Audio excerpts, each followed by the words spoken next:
Suppression of free speech is a mechanism of slavery. When a free voice stops being argued with and starts being diagnosed, it's an unmistakable tell. The facts are no longer confronted. The reasoning is no longer challenged, and the debate gives way to insinuation. Something must be wrong with her. He is unstable. She needs help. The old trick, reheated. Psychiatry as a political weapon. We are not witnessing a medical opinion. We are witnessing the ancient political reflex of capture. This is not disagreement. It is an attempted character liquidation. Historically, psychiatry has been the velvet glove over the iron fist of power. When states encounter voices that will not bend, psychiatry is mobilized to do what censorship alone cannot, to delegitimize the speaker rather than the speech. The asylum replaces the courtroom. The white coat replaces the black robe. One could be locked away for not being wrong, but for being dangerously correct. This was not anomaly, it was method. Political nonconformity is reframed as psychological deviance. When truth threatens power, diagnosis is cheaper than rebuttal. Concern for well-being now does the work once done by iron bars. One may dismiss the ideas by discrediting the mind that holds them. This is the language of institutions, not of honorable debate. Capture is revealed by conduct. Capture rarely announces itself. To accuse an opponent of mental illness is to concede that the reason has failed. It is not courageous. It is mentally lazy. Criminality can be reframed as illness, dissent as imbalance, conviction as pathology. The dissenter is no longer wrong. He is unwell. This maneuver is seductive precisely because it bypasses debate. One cannot argue with diagnosis. One can only submit to it. Candace Owens represents something profoundly irritating to the managerial class, a coherent, articulate voice that refuses to be managed, bought off, or extorted. She speaks plainly. She does not ask permission. She does not accept the approved vocabulary. Such people have always attracted psychiatric suspicion from those who cannot defeat them intellectually. Capture does not always involve money. Sometimes it involves the erosion of standards, the abandonment of good conduct, and the quiet decision that expedience matters more than principle. There is a line in civilized discourse. One side is disagreement. The other is dehumanization. Sanity is demonstrated, not proclaimed, and never weaponized. The suggestion that Candace Owens suffers from mental health issues tells us nothing about her, but much about those who suggested it. Rape born, orphan adopted, blessed bastard, indigenous initiated, martial arts mastered, psyops and special forces served, decades of duty in DEA and DIA, intelligence inducted, sabotage and slandered, corruption crucibled, deep state betrayed, Yeshua saved, whistleblower warrior, rejecting revenge, repurposed in redemption, as chaplain, leader, teacher, and truth teller. Now America's intelligence officer, following God, leading my family, and any that choose to join on our long walk to faith and freedom. Welcome. I'm Jeff Prather, and this is the Prather Point. Hey, welcome everybody. Hope you all had a wonderful, sacred, blessed Christmas. We did. It was a nice, quiet Christmas. We didn't do too much. We went to a Christmas Eve Mass because there was no Christmas Eve church going on. Wasn't that great, but I wanted to do something like that. And we had a quiet dinner together. And I thought we were going to do less presents this year because of the expenses of the house and everything, but we actually did more presents for everybody. My wife got me my wonderful new Omega Seamaster because the other one was phony. So we had a really good time, but I think because it was such a traumatic year, you know, the house fire, my daughter breaking her foot, my dad dying, it was good, very good for us. So I hope you had a wonderful, blessed Christmas as well, and very, uh, very restful one as well for us. So uh, today's show is calling Candace crazy, de-legitimization by diagnosis. That's what the intro was, and that intro courtesy of John Mapin, a Candace supporter over in England, and also a Scientologist, by the way, who was nice enough to reach out to me. I was very impressed with his grasp of the language and his accuracy there. So crediting the original author of that. See, give me some of that there. Attack the messenger and the conditions the minds of the uninformed to reject the message based upon the identity of the messenger. And of course, this is what this I'm referring to. Alex Jones all of a sudden coming out and saying Candace is crazy, and other people saying Candace needs to be committed. And I actually went through this too. So back, when. 04, when I went over, I was called attack to duty until 0304 by the Defense Intelligence Agency from my DEA, Drug Enforcement Administration job, and my informant, my high-level informant, was left hanging in the wind. So he decided to sue the head of the DEA, Michelle Leonard, then for the $5 million State Department reward. And I got called over to the DEA headquarters, which is just opposite the Pentagon. And because I was running the DIA's Global Watch Center, I had a cell in the Pentagon, so I was there a lot. I had a cell at Clarendon as well, but I went over there, and I went up and said, no, he can't have this $5 million. Here's the MOU, the Memorandum of Understanding. We're paying him, these $250,000 payments that I had to pay, but the State Department reward is totally separate. There's got no leg to stand on. But then I said, but Michelle Leonard destroyed my case against him because she had me paying him these $250,000 payments as opposed to $10,000 a month, as I extradited Miguel Caro Quintero, brother of Rafael, who murdered and tortured our agent Kika Camarena. So she really destroyed the case. And I didn't think anything of it, but went back to work, came off of active duty in 04. And all of a sudden, OPR, Officer of Professional Responsibility of DEA, was coming after me.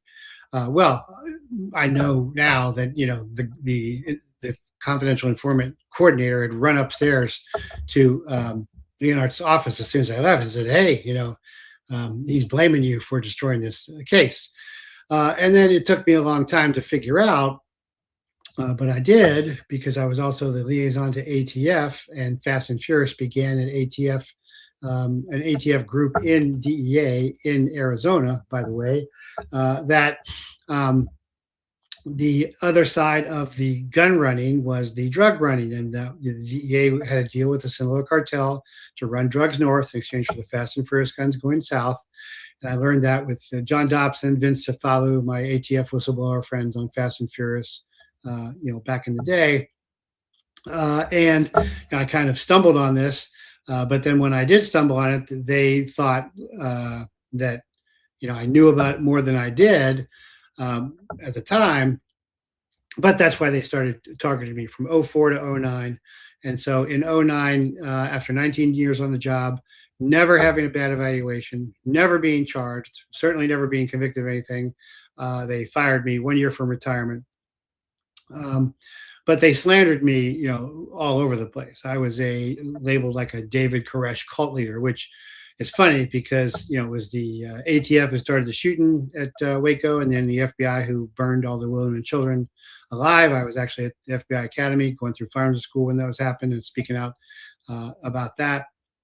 But when I went through, as they were investigating me from 04 to 09, that they slandered me all the time. They slandered me to my ex-wife, slandered me to my minor children, which is illegal. By the way, they had this Jared Armitage character who cyberstalked me for over a decade with the black contacts, went on every site to badmouth me and say I was a sexual predator. They got a couple ex-employees to try and pretend I had raped them, which didn't work out. They went to the police laughed them out of there. They went to the sheriffs laughed them out of there because I had emails for a year and a half afterwards, working with these ladies. And of course, they had said nothing ever until they came after me. It's not like there was a history of this behavior. It was like all of a sudden, after 15 years on the job, all of a sudden I'm a bad guy. Where I went from hero to zero. But the point I want to make today is, I would get called in for this long investigation that OPR was running on me, which is really a hit job. It wasn't an investigation. It was get this guy. And one part of it was I got called to DEA headquarters to take psychiatric tests. And one of the psychiatric tests was in headquarters. So, I just sat there very calmly, didn't cross my legs, didn't, nervously, I know how to do, all that stuff, and just answered all the questions. And I'm like, do you think you're God? Do you think you're Jesus Christ? I'm like, no. Do you hear voices? No. And so I passed all that. And then they sent me out to a contract off-site psychiatrist for evaluation as well. And of course, I don't know any of this at the time, but I found out I passed both of these with flying colors because of my faith, because this whole thing originally was supposedly about outside employment. My company, Warrior School, was doing pre-deployment courses for units deploying into Iraq. So I was actually helping to save, veterans. I've talked about this time before. I've even had a show on the anniversary of Warrior School. It was a great job. So I even had permission for outside employment. But that morphed into, I was a cult leader, and that morphed into I was a sexual predator. None of that worked out. Eventually, they falsified documents, and I've proven they falsified documents. But anyway, the point here is that they gave me these psychiatric tests, and so they were trying to label me as crazy. So if they could just label me as crazy, then they could just say, okay, we don't have to worry about all the other stuff. That's the same thing that you're seeing, Alex Jones do with Candace, is delegitimize her message by delegitimizing her. Kill the messenger to kill the message. And I know it's true because later on, when I'm getting, I'm trying to appeal my firing, and I had an attorney, I get all their documentation. But by then I'm in New York. I'm not allowed to take any of it, photograph any of it. It's like 2 boxes of, it's 1.5 feet tall. I have to sit in the SAC's office and review it. So, it's totally unfair setup, but I get to see all the results. I see that I've passed the psychological examinations, not just once, but twice. And it's because of my spiritual beliefs, because again, they were coming after Christ Connectionism and Christ Connection chaplaincy. Well, the chaplaincy didn't start until 2009, but Christ Connectionism, where I'd had a near-death experience and God had spoken to me, had certainly long happened before that. So I was already formulating my spiritual beliefs at that time. And so they were, that's illegal. You can't do that. And I saw where the OPR guy, Rusty or Dusty McMillan, had been warned multiple times. Hey, stop coming after this guy's beliefs. That's against the law.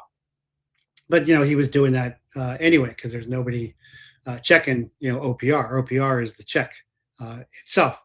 So anyway, I passed both of their psychiatric exams, and what they wrote was, well, psych eval him again. And what they're saying is, psych eval him until we get the result we want, which is, that he's crazy. Because of course, if you do it again, then you're just trying to set the stage for what's going on. So this stage of what's happening to Candace is very common. And then since then, and I've known other whistleblowers, a lot of agencies, institutions do this. That's why I said this is the language of institutions, not individuals. The NSA really likes to do this as well, because if you can be evaluated as psychologically unsound, then they can pull your clearance. They pulled my clearance anyway, top secret, which is very valuable anyway for getting special classified work. But that's what this is, and this is a delegitimization of Candace by calling her crazy that Alex Jones is doing, and even beyond that, it is a dehumanization of a person because they simply don't like what you are saying, because that is not going along with the standard. So that's really important, and I also wanted to show you, my experience in that arena as well. So do I recognize what's going on with Candace? Yes, and what that means is it's valid. She doesn't have all the pieces. She doesn't claim she has all the pieces. But just like me, when I said to the CI coordinator at DEA headquarters, hey, Michelle Leonard destroyed my case because I was extraditing the first Mexican cartel leader, the Sinaloa cartel leader, Miguel Cara Quintero, brother of Rafael, who tortured and murdered our agent Kiki Camarena. When that was a sea change, that hit home. That was truthful, and that scared them. So clearly, Candace is hitting home, and she is scaring them. She didn't have all the pieces. She doesn't have all the pieces. I didn't have all the pieces back then. I didn't understand. I thought initially it was this. I thought somehow this rusty, dusty OPR guy, McMillan, had a hard-on for me and was just, a rogue investigator, where he was clearly violating my religious rights, and he was talking to my minor children, bad-mouthing me, slandering my minor children and my ex-wife. And when they moved me to New York, they called up my new supervisor and said, he started telling him, all the things I've done. And the supervisor goes, wait a minute, you're an OPR investigator. You're just supposed to be investigating. You're not supposed to be telling me what this guy did wrong. You're muddying, the waters. And when I showed up in New York, I just said, and they said, hey, heard you had some troubles. I said, I'm here to work. I'm here to do the job. I didn't whine, didn't complain. And they gave me outstanding evaluations, and they loved me in New York, as my supervisors had in Tucson as well before that. But that's the point of Alex Jones and others now saying that Candace is crazy. It is the last refuge, because they cannot refute her rationally. They cannot match her intellectually. And that's really and it's very dangerous, very important to understand that as well. So that's the first thing to talk about. Also understand that the contract is broken at this point. The Republic is memory. Federal employees coordinate sedition on Zoom calls, flashing government IDs while discussing thresholds of noncompliance. They train with sabotage manuals designed to paralyze executive functions. They test systems with strategic sickouts. They move markers to break the economic will of dissenters. This happens in plain sight and is time-stamped. The evidence exists. The recordings circulate, names and faces attached. Meanwhile, the Republican Congress holds both chambers, does nothing. No subpoenas, no hearings, no investigations. Same with Russiagate. The conservative influencers who should be screaming about a coordinated coup attempt instead chase smaller game, run interference, attack each other, send you down rabbit holes, and offer limited hangouts that lead nowhere. The silence is bipartisan. The silence is the tell. If your enemy acts and your ally does nothing, despite holding every level of power, you do not have two sides. You have one production company running two teams. The machine offers thesis and antithesis, then harvests the synthesis. The left generates the outrage, the right absorbs the energy and redirects it into safe channels.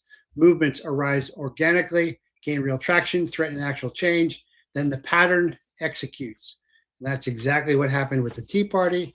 That's exactly what's happened with MAGA. Leadership is neutralized, operations redirected, brands hollowed out, and the machine keeps humming. Breitbart was once was one thing when Andrew lived, and we guarded Breitbart. Didn't die on our watch, by the way. Turning Point, and it's also worth knowing that he was assassinated as well. Turning Point had genuine momentum. Watch where the money steers it now. And of course, there's a big investigation. And it looks like there was a lot of money. Charlie was starting to look into that. A lot of money was gone and missing. The Tea Party burned bright until approved handlers arrived to smother the flames into a fundraising apparatus that threatened absolutely nothing. The stadium owner does not care which team wins. He cares that the people show up, buy tickets, and invest emotional energy in the outcome. The concessionaire does not care which beverage you choose. He cares you drink. The sugar merchant does not care which brand you prefer. Every option uses his ingredient. Capture runs all the way to the molecular level. You knew the left was captured. You learned that neocons are different masters than they claimed. You recognized rhinos as the controlled opposition wearing conservative masks. Perhaps you believed MAGA was different, and this time the movement would remain pure. But when you look closer, you see the loudest voices running the interference, offering revelations that never quite arrive, steering discourse into endless loops that change nothing. The grifters have credentials and talking points too. Every side is a cell in the same prison. The warden lets you pick the jersey. Subversion did not begin recently. It was running before the ink dried on the Declaration. And that is sad. I did realize that, though, talking to Team America S3. The Bank of the United States, the Alien Sedition Acts, criminalizing dissent within a decade of the First Amendment. The incremental centralization of power away from states and citizens. By the time most Americans date the beginning of the corruption, it was already 3 generations deep. Look at the structure itself. 435 representatives for more than 300 million citizens. 1 voice per 700,000 people. The founders envisioned 1 per 30,000. The ratio was frozen in 1929, locked by the Permanent Apportionment Act, ensuring the number would remain manageable. But manageable for whom? 100 senators, 535 total legislators controlling the direction of the largest economy in human history. You do not need to purchase a nation. You need to purchase 535 people or fewer. By the committee chairs, fewer still, by the leadership. A few dozen individuals properly leveraged through money or blackmail. It's actually both. Steer everything. Except for like Marjorie Taylor Greene, Massey. The bottleneck is artificial, engineered for efficient capture. The Federal Reserve arrived in 1913, transferring monetary sovereignty from the people to a private banking cartel. That same year, the 17th Amendment removed state legislators from Senate appointments, severing the balance between federal and state power. The intelligence apparatus emerged after World War II as a parallel government operating beyond electoral accountability. The administrative state metastasized in an unelected 4th branch, writing rules with force of law. And this is the sad truth. The contract is spectral. The dissolution already happened. We are living in the administrative after image of a republic that exists now in name only, which is why I say our republic is fallen. But there is a third way. The third way forward is not another team in the same rigged game. The exit does not lead to a better seat in the stadium. It leads out of the stadium entirely. Mute the noise, ignore the managed alternative, stop consuming the outrage they manufacture to keep you watching the Globetrotters dunk on the generals for another season. Follow the one who walked the occupied territory 2,000 years ago and told people they were already free. He spoke to crowds controlled by Rome and Pharisee alike, and he offered no political program, no revolutionary army, no alternative faction. He pointed inward. The kingdom is within. No priest or system stands between a person and God. The direct connection was always available to anyone willing to stop watching the show and turn around. Which is why I encourage you to join Christ Connection Chaplaincy at christchaplaincy.com. That is the most important work we do. Sorry about that. Don't see anybody on X today. But please, if you can, appreciate it if you would try and support the show at jeffreyprather.locals.com, $9 a month, $90 a year, or patreon.com/jeffreyprather.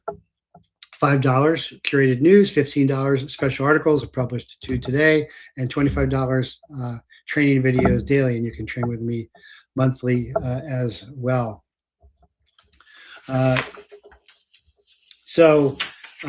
Bondi's Minnesota Somali dangle distracts from 0 deep state arrests. So Trump held a press conference with Attorney General Pam Bondi and Deputy Attorney General Todd Blanche. And this came after days of mounting outrage from conservatives and independent journalists.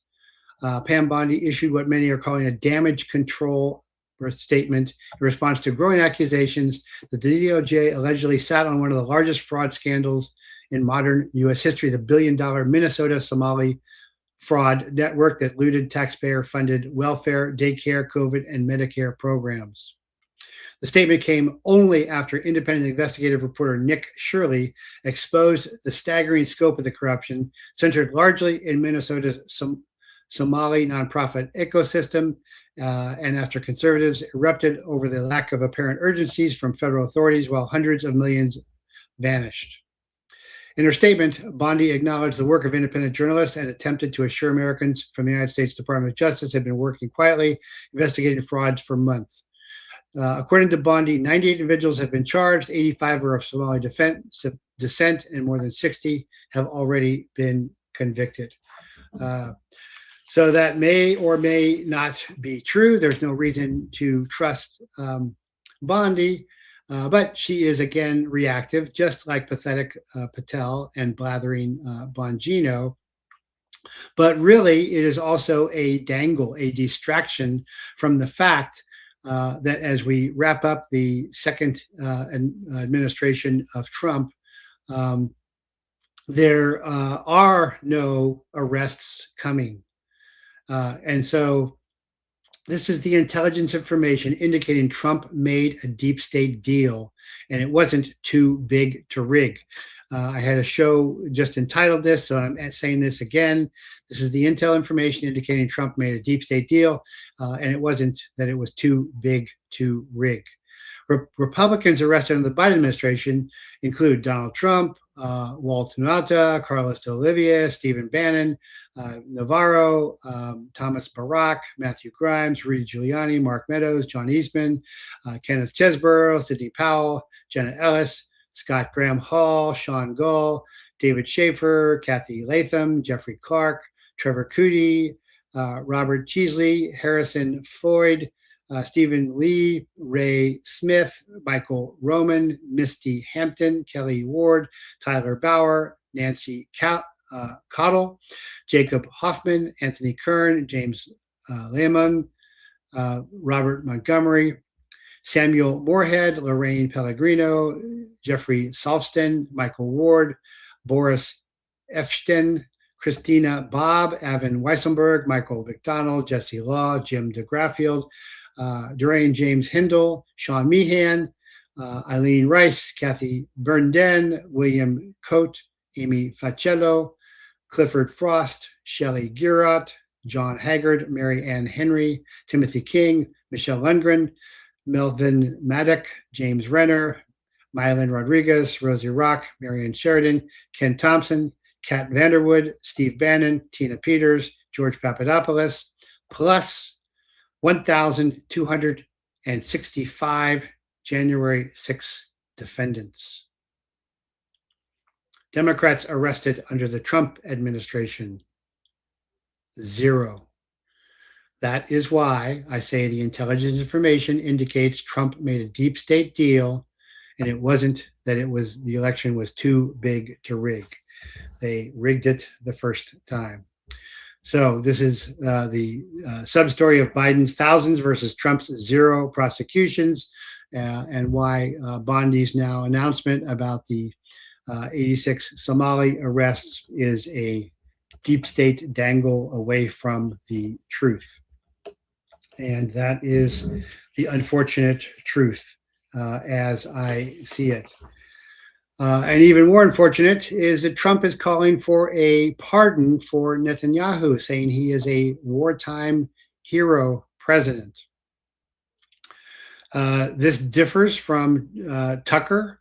Usually I'm in agreement with Tucker and very impressed with Tucker, who is saying that, oh, you know,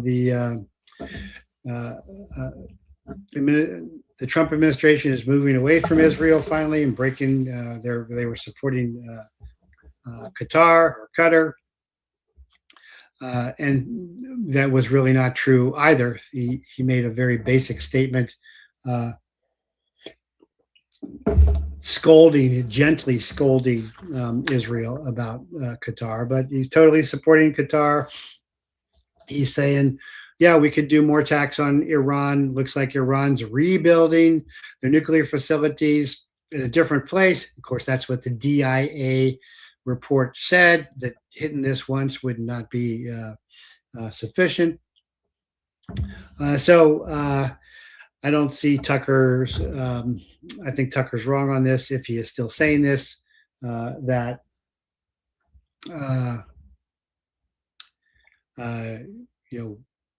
Trump is moving away from Israel. There's no sign of that at all. The deep state is captured by Israel. The intelligence community is owned by Israel as well. But beyond calling Candace crazy suddenly, Alex and others, but Alex Jones being the primary one who's kind of changed his mind. So he's either been extorted or bought off, or both. And I've been on InfoWars. I've had Alex talking about me. Alex Jones's latest rant on Candace is a masterclass in lies, half-truths, and desperate smears. Alex just dropped another unhinged attack on Candace, twisting her words, inventing claims she never made, ignored massive new bombshells that blow his debunk to pieces. He said, "You want war? Let's go. Let's go line by line." His first thing was, Candace continues to make claims about Egyptian planes, hit teams at Fort Huachuca, 12 colonels killing Erica Kirk's there, head of security there. So Candace never claimed a hit team, or that Charlie was killed at Fort Huachuca. Mid-city saw civilians, possibly misidentified, September 9th, early morning. That's Brian Wolpler with a meeting, not 12 colonels planning a murder. And she's never said that. I've listened to all that. And again, I'm very familiar with Fort Huachuca. It's the military intelligence school. I went to military intelligence basic there, advanced. I've been a military instructor there. I've been a civilian instructor there. I know it very well. It's certainly a lot of stuff going on. But she's just saying there was a meeting that was happening. This meeting could have been about the drones, the high-speed drones that John Michael Cullen, who, by the way, still remains completely disappeared. Remember, John Michael Cullen came out and said there were high-speed drones that had to be government at the Charlie Kirk killing. And also there was a DDoS attack that shut down all the phones. We've never heard anything more about that. And John Michael Cullen has been disappeared, likely by the intelligence community. But that doesn't mean no one is inferring that this was a bunch of colonels. Well, that's what the Paramount Tactical former SF guy, I think he is inferring. I wasn't watching him, but one of my Patreon supporters asked me to look into that. He said, well, colonels wouldn't be plotting that. Well, no, they're not going to be plotting that. But if they are given a tasking about drones, then they would say, hey, there's a national security issue here or whatever. We need to deploy some drones or something, or this is coming out of DIA, this is coming out of CIA, something like that.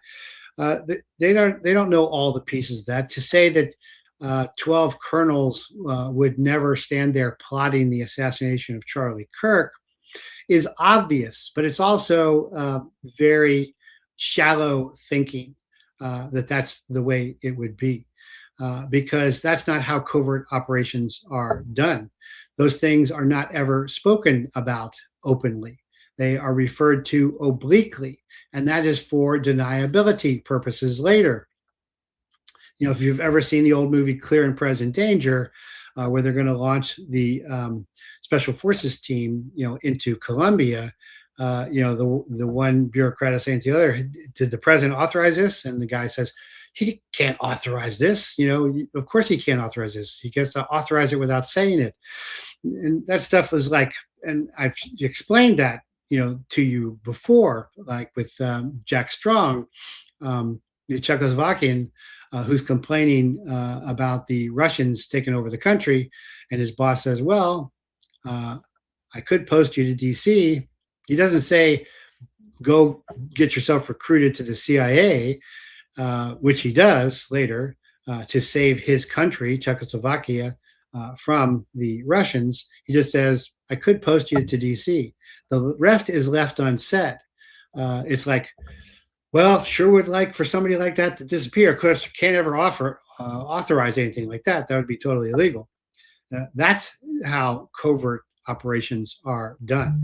And so for Paramount Tactical to present, and I saw that part that way, is, you know, very shallow and unsubstantive and not understanding of how things like that actually work. But, you know, just because you're in special forces doesn't mean you've done covert operations. I've seen this, you know, a lot. They certainly do intelligence operations, but not necessarily covert operations. And, you know, I have a lot of credentials in that area. Not only was I dual credentialed in DEA and DIA, you know, but I was in the forerunner of one of the most low profile tier 1 special operations intelligence units that still exists. So anyway, the next one, Alex said, I spent a good deal of money getting actual flight data. It's all lies. The RCH 702 SAM flight Candace highlighted, booked by Undersecretary Bradley Hansel's office, is real. Landed at Fort Huachuca September 8th after Colorado Springs visit. Holds up 12 passengers. Alex ignores this and pretends it's Egyptian planes. Alex Midsnow wanders into a secure skiff, armed guards, 12 colonels. Mitch never claimed he wandered into a skiff. So a skiff is a special compartmented information facility. I spent a lot of my life inside skiffs. You can't wander into a skiff. There's guards. You can't take phones in there. But again, Alex is lying here. Not only is he crying or crazy, but he's also lying directly. He never said skiff. He just said it was a meeting. He said he saw civilians in a lobby area and was detained near a meeting room. He didn't even get into the meeting room, if I recall correctly. And then he said he's got 5 women with restraining orders, kids going public, time in prison, beaten up women. It's very misleading. These are old allegations, no convictions on serious charges. New audio dropped today from Mitch's son confirms the ex, Candace Graylick, was a manipulator. Son calls her mean, says she always controls Mitch. Mitch defends her on the call. Classic abuse dynamic. Gary Melton's expose guest, the son backfired. And this is on the Paramount Tactical show. And he was backpedaling on this. And of course, he's, you know, very, very critical of Candace as well. So Candace says, I thought this maybe Daily Wire guy was there. That's a lie. As well. Candace shared a viewer tip photo resemblance. Somebody said could be nothing. You know, Candace is doing what the FBI is not. She's running an investigation with what she has got.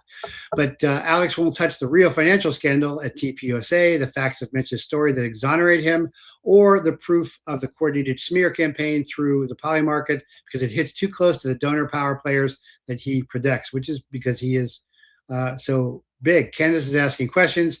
Alex is getting paid to bury. The truth doesn't fear investigation. Lies scream, shut it down.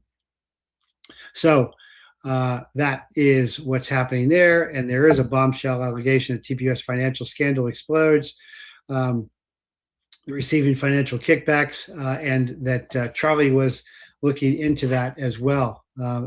So the Paramount Tactical guy, Alex, everybody who is trying to delegitimize what Candace has said are themselves being delegitimized and debunked.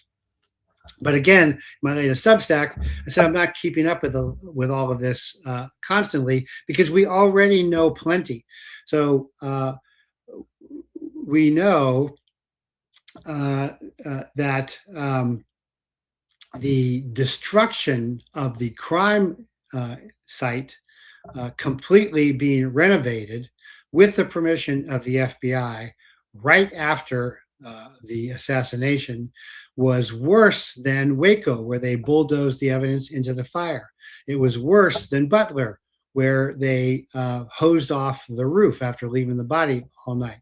So right there, we know they are in on it because they are destroying the crime scene. And that's the government, the FBI. So is the government in on it? Yes, obviously. Why? Because they destroyed the crime scene. And they allowed the entire scene to be rebuilt within days. Nobody would do that who was legitimate. So we already know that the government's in on it. So I don't need to know about the Egyptian planes in detail.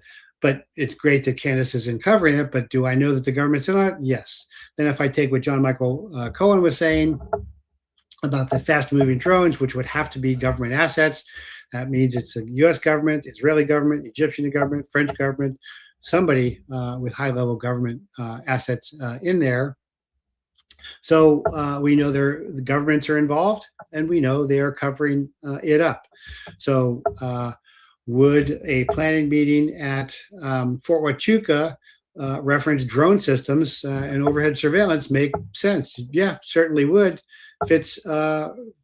Makes perfect sense to me. Would it be an assassination hit meeting? No, that's not going to happen like that. You're not like that at all. And again, compartmentalization of covert operations is how that happens. Do you think that Crooks or Robinson are told the whole story? Or let's say, it's not even likely Crooks, on the roof, but I can't think of the guy's name. Maybe somebody can tell me real quick on Rumble who I'm thinking of. It's not Crooks on the roof, but do you think Crooks was told the whole scheme? And then we're going to shoot you. No. And that's the same way with everybody. Everybody gets a piece of that. That's very typical the way CIA, runs things. Give me something that says Roger Stone. Yes, that's right. Crime scene sanitized, bodily aids, you're cremated. Of course they're in on it. It's obvious, totally obvious that they're in on it. And again, if Paramount Tactical is saying it's a 30-06, we've seen plenty of ballistics experts debunking the 30-06 completely. That type of rifle, that actual rifle, although the photo that they showed was not the actual rifle. I've talked about how there are some folding mechanisms, a law folding rifle. I have a lot of those mechanisms on a lot of my rifles to make them more compact, but still getting them down your pants is difficult. But very important to understand that, and the delegitimization and dehumanization effort by calling Candace crazy, or by calling Tucker a Nazi, or Candace a Nazi, is another tactic as well. Because when you want to kill somebody or wipe somebody out, you don't call them human beings, you call them monsters. Much as Israel is calling the Gazans subhumans, goyim. Of course, if you're not Jewish, you're goyim as well. But if you want to start killing people and treating people as subhumans, then you identify them first as subhumans, and you use racial epithets for that purpose. And so when you label Candace or me or Tucker or whoever as a Nazi, well, Nazis are so bad. What are we supposed to do with Nazis? Well, we kill them as World War II. Or racist. Racism is a new religion of the left. No one's allowed to be racist, except blacks, of course.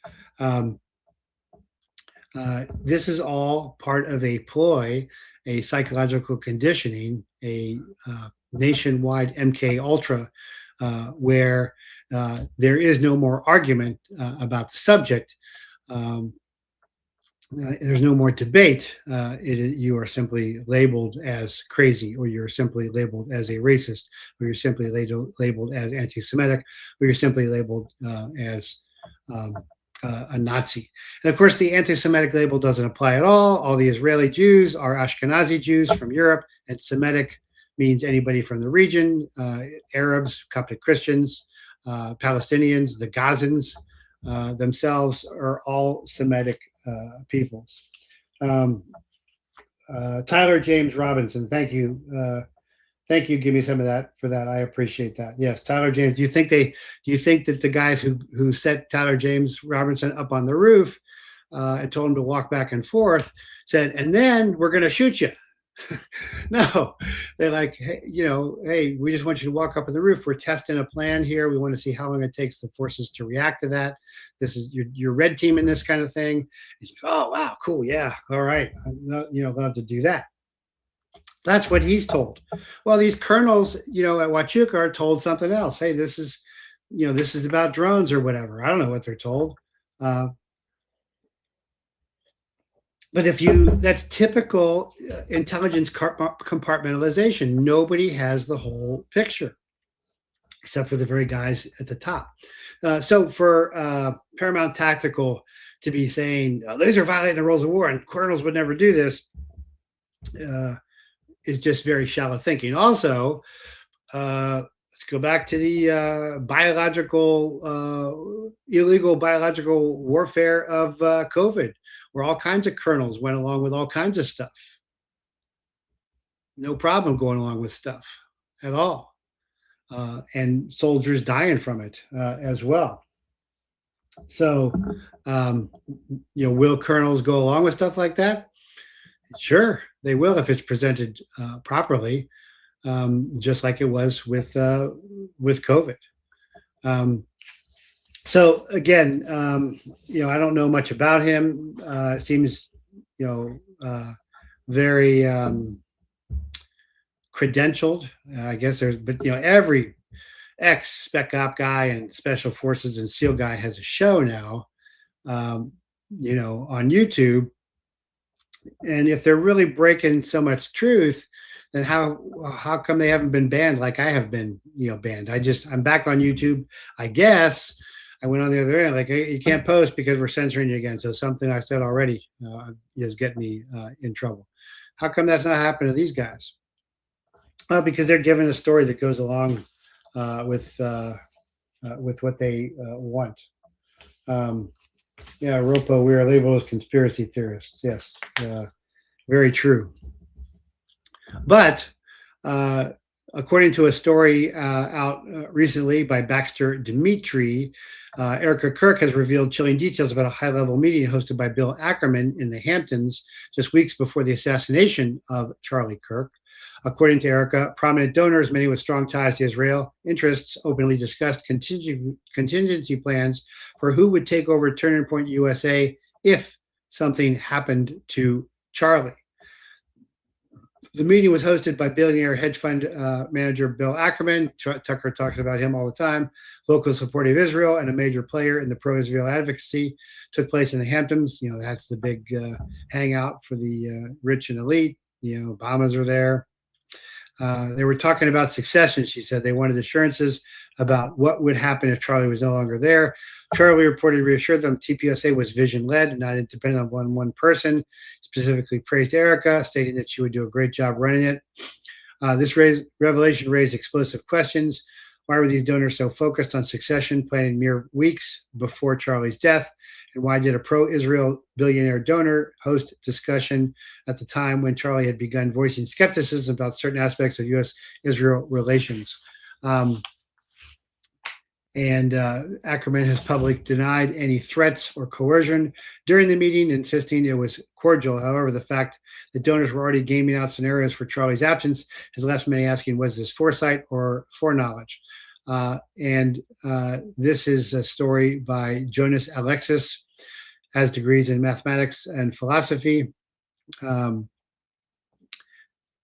studies U.S. foreign policy, the history of Israeli-Palestine conflict, teaches mathematics and logic in South Korea. So it sounds like a pretty serious guy.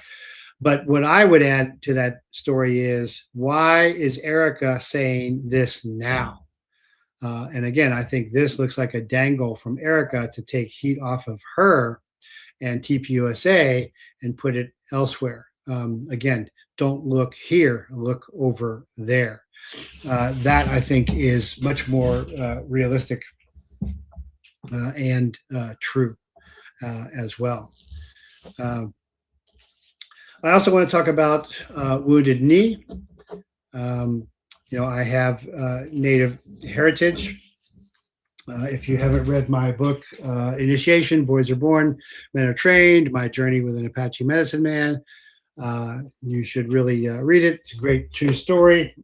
And the medicine man is Philip Casador, legendary medicine man who helped reestablish the Na'iyas, or the Apache sunrise ceremony for girls when they have their first moon, and honoring them. And it's a real powerful ceremony. And I've sung in that ceremony, done it many times. And started training with Philip in 1978, when the Indian religion was finally made legal in the United States. So it would have been illegal up until then. And the sunrise ceremony is so neat because there's no other corollary that honors the little girl having her first moon, because she is called Islan de Lehe, which is a Inde Apache word for mother of life, white painted lady. And she has special power, and you can get a blessing from her. It's very moving, very powerful. It's very long, expensive, difficult ceremony. Very requires a lot of endurance of young girls to go through. I think, I have long thought that America has a trinity that makes them up. There is our Mosaic tradition, which is the Ten Commandments. Benjamin Franklin wanted the Great Seal of the United States to be Moses parting the Red Sea with a pillar of fire behind him. And then, of course, the centerpiece is Christic, because Yeshua is the Messiah, Jesus is the Christ, and we are a Christian nation. And that is the centerpiece. That is our connection to God through Christ, the Christ connection. But there's also the native piece. And if you look at the generalization of all the rules or commandments of the indigenous North American Indian peoples who had left the giant slave cultures and death cults of the Mexica, the Azteca, and Maya and Toltec sacrifice cultures. They had left all those already, and were living very free. The commandments are, never harm the children, and everything is born of women. And I'm also a Lakota Chanupa Wichasa, which is a pipe holder that I'm ordained to pray with the peace pipe, which is just using tobacco. And it's worth noting that December 29th, yesterday, marked the 135th anniversary of the massacre at Wounded Knee, which occurred during the wintry week between Christmas and New Year's in 1890. So it's a good reminder, again, that while a lot of people are celebrating, a lot of the indigenous people are mourning. 9 days before the massacre, it left hundreds of Sioux men, women, and children dead. An obscure weekly newspaper published an article following the death of Hunkpapa Lakota leader Sitting Bull, Tatanka Yotanka, and they had just had him killed, by the way. So we're talking about assassinations. Tashunke Witko, Crazy Horse, was killed by his own people. Same thing with Sitting Bull, Tatanka Yotanka, Buffalo Bull that wakes. Early on the morning of December 29th, 1890, at Wounded Knee Creek in South Dakota, the Sioux people had been captured the previous afternoon by the U.S. 7th Cavalry, and they were surrendering their weapons, and a shot rang out. In most accounts, they vary, was that there was a deaf Lakota who did not understand that he had to give up his rifle, and a shot was fired. And then as soon as that happened, and that's what always happens, is one gun goes off and then all the guns go off. The cavalry opened fire on the unarmed Sioux elders, women, and children. And historians believe between 250 and 300 Lakota were killed that day. It was very cold. Snow fell heavily. Sioux ancestors that were killed were left on the frozen plain until a burial party arrived days later. This Frank Baum, who later on wrote The Wizard of Oz, wrote The Pioneer, has before declared that our safety depends upon the total extermination of the Indians. Having wronged them for centuries, we had better, in order to protect our civilization, follow it up by one more wrong and wipe these untamed and untamable creatures from the face of the earth. In this lies future safety for our settlers and the soldiers who are under incompetent commands. Otherwise, we may expect the future to be years full of trouble with the Redskins as those who have been in the past. 10 years later, Baum published a children's book entitled The Wonderful Wizard of Oz. My family doesn't watch The Wizard of Oz. I did not know that, but as usual, you know, like when I said to my kids, hey, you want to go to Disneyland? No, we don't go to Disneyland. Then I learned about Disneyland. So now I know about the Wonderful Wizard of Oz as well. Baum did not single-handedly cause the genocide of natives, but his words contributed to it and helped to normalize violence and extermination as an acceptable policy. That's exactly what's trying to go on now when Tucker and Candace and me are called Nazis or crazy as well. That is the normalization of it. And very unfortunately, U.S. Secretary of Defense Pete Hegseth doesn't appear to understand history. On September 25th, 2025, and I covered this, but it's worth saying again, Hegseth said that he would not rescind the 20 Medals of Honor awarded to the U.S. 7th Cavalry for their actions at the 1890 Wounded Knee Massacre. He wasn't preserving history, he was protecting a lie. The lie that what happened at Wounded Knee was a battle deserving the nation's highest military recognition has been told for over 130 years. But natives know the truth. It wasn't a battle, it was a massacre of women, children, and elders. It remains one of the most painful, unresolved wounds in history. And try and emphasize, I know this seems to be so hard for everybody. I'm not sure why. I guess because of my native heritage, less hard for me. But, you know, everybody thinks about the Holocaust all the time. We just watched the Nuremberg movie, which was good. It was very well acted. It wasn't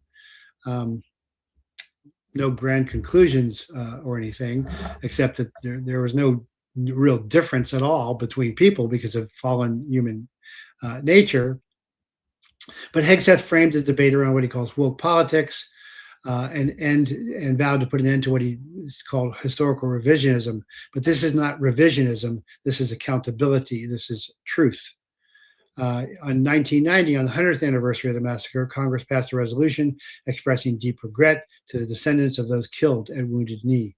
Tribal leaders, historians, and descendants of survivors have spent decades calling for a revocation of the medals, not as an erasure of history, but as a correction of it. The National Congress of American Indians released the following Hegseth's announcement that said such despicable violence should not have been lauded in the first place. Honoring those involved in Wounded Knee with the United States' highest military award is incompatible with the values of the Medal of Honor is meant to respect. NCAI Executive Director Larry Wright said, celebrating war crimes is not patriotic. The decision undermines truth-telling, reconciliation, the healing that Indian country the United States still needs.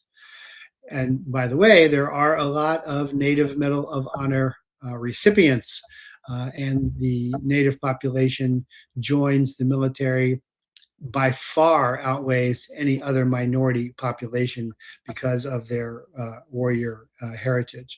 But everybody talks about the Holocaust. Well, think about the Holocaust and then think about that awards were given and never rescinded for that.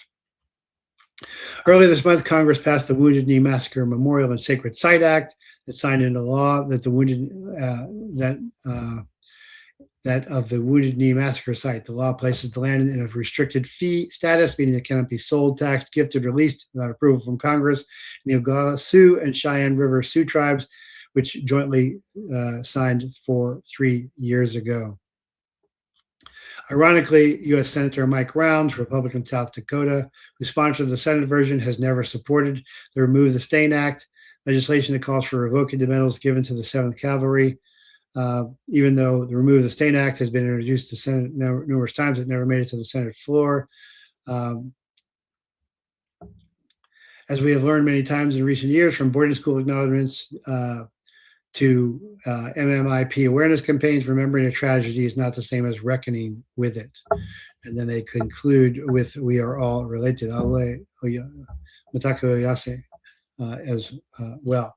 So there are these sacred cows of God, police, military, law enforcement, but they should be held accountable as well. And I can say that as a former military and police as well. But there's certainly a great stain upon the Medal of Honor as well.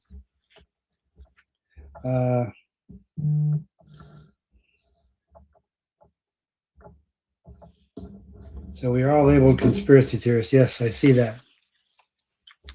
So I also wanted to, I got a comment from one of my patrons, Tracy, and this was talking about how Yeshua was likely born in Sukkot in September, October, and going through when Johann, Elizabeth's husband, would have been in the temple, and how you can trace that. And Tracy wrote, "Hi, Jeffrey, thank you for sharing this. It always fascinates me how our Heavenly Father put so much detailed planning into the birth of his son. Then he left us so many clues, like those in the article you sent. I mentioned the Tower of the Flock. In my Christmas card, it still amazes me that modern pastors show so little interest in archaeology, like that of Alfred Enderschein regarding the Migdal Elder." And that's very true. Modern pastors just are so dumbed down. It is astounding. Here's a breakdown from Gemini Ultra AI about Alfred Edersheim, the 19th century Messianic Jewish scholar who was one of the most prominent voices to connect the Tower of the Flock to the Nativity in his seminal work, The Life and Times of Jesus the Messiah. He argued that the traditional Western view of a lonely stable was historically and archaeologically incomplete. Here is a breakdown of the evidence. The Mishnaic regulations. Aldersheim's primary evidence came from the Mishnah, the written record of Jewish oral tradition. According to Mishnah Shekalim, volume 6:4, any cattle found in the area between Jerusalem and Bethlehem, specifically near Migdal Elder, were presumed to be destined for temple sacrifice. So this establishes that the shepherds in that specific region were not ordinary nomads. They were employees of the temple hierarchy, tasked with guarding and birthing the sacrificial lambs, which makes total sense because this was a year-round activity. And if you really look at the temple when it was running, there was blood all the time. There were constant sacrifices. There were gutters for the blood. So where would all the animals come from? Well, they would have made the areas around, the pastures around there, those fields dedicated to that. So this makes total sense. The architectural Migdal, architecturally, Migdal Tower was a permanent stone structure, and excavations in the Judean area show that. The two-tier design, the upper level served as a lookout for watchmen. The lower level was a large vaulted room used as a maternity ward for ewes. So the upper level serves as a lookout for the watchmen. And by the way, the Magdala, the Magdalene, means watchtower as well. The mangers, unlike wooden troughs, these mangers were often stone basins, hollowed out of the limestone walls or floor, designed for easy cleaning, which makes sense, a necessity for maintaining the ritual purity of the sacrificial lambs.